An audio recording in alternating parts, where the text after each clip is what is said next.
जहाँ चयन है वहाँ अशांति है, स्वीकार में ही शांति है। अष्टावक्र गीता का मूल संदेश यही है कि मनुष्य का दुख बाहरी संसार से नहीं बल्कि उसके मन की निरंतर चलती हुई इच्छाओं, चुनावों और विरोधों से उत्पन्न होता है। मन हमेशा किसी न किसी चयन में उलझा रहता है। यह अच्छा है, यह बुरा है, यह चाहिए, यह नहीं चाहिए, यह मिले तो सुख, यह ना मिले तो दुख। यही निरंतर चयन मानसिक अशांति का कारण बन जाता है। अष्टावक्र कहते हैं कि मन का स्वभाव ही द्वंद्व में जीना है। मन हर परिस्थिति को दो भागों में बांट देता है, लाभ और हानि, सम्मान और अपमान, सफलता और असफलता, प्रेम और घृणा। फिर वह उन चीजों को पकड़ना चाहता है जिन्हें वह सुखद मानता है और उनसे भागना चाहता है जिन्हें वह दुखद मानता है। यही पकड़ और विरोध भीतर संघर्ष पैदा करते हैं।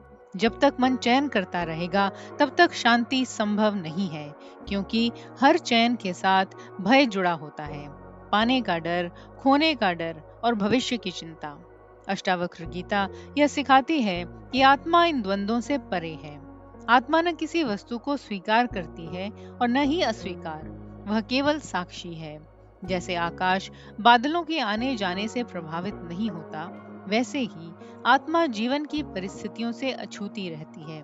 लेकिन मनुष्य स्वयं को आत्मा के बजाय मन मान लेता है। इसीलिए वह हर क्षण चुनावों में उलझा रहता है।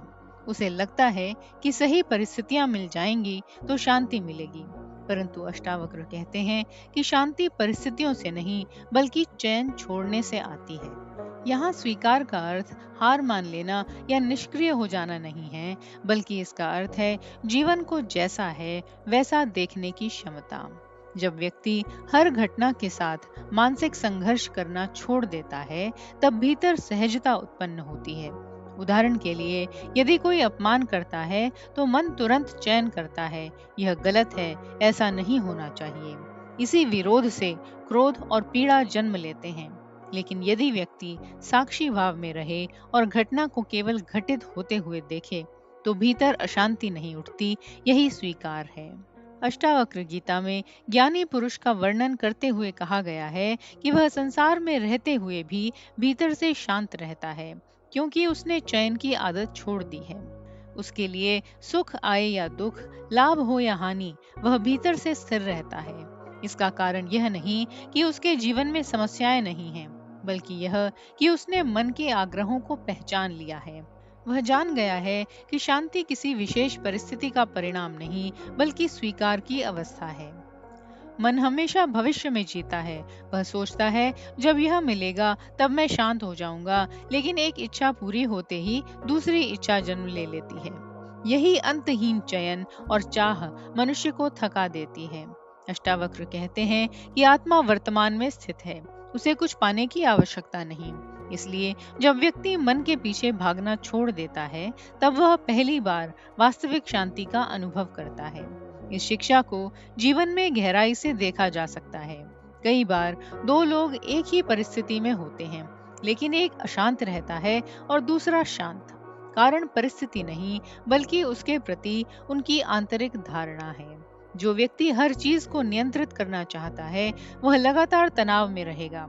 लेकिन जो व्यक्ति जीवन को एक प्रवाह की तरह स्वीकार करता है, वह सहज बना रहेगा। अष्टावक्र गीता यही समझाती है कि जीवन को बदलने की अपेक्षा अपनी चेतना को समझना अधिक महत्वपूर्ण है। अंततः अष्टावक्र गीता हमें यह बोध कराती है कि चयन मन की गतिविधि है और शांति आत्मा का स्वभाव। मन हमेशा तुलना, इच्छा और निर्णय में उलझा रहेगा, इसलिए उसमें स्थायी शांति संभव नहीं। लेकिन जब व्यक्ति साक्षी भाव में स्थित होकर जीवन को स्वीकार करना सीख लेता है, तब भीतर गहरी स्थिरता उत्पन्न होती है। वही स्थिरता शांति है, वही आत्मबोध का द्वार है। इसलिए अष्टावक्र का संदेश है, जहाँ चयन समाप्त होता है वहीं से शांति आरंभ होती है।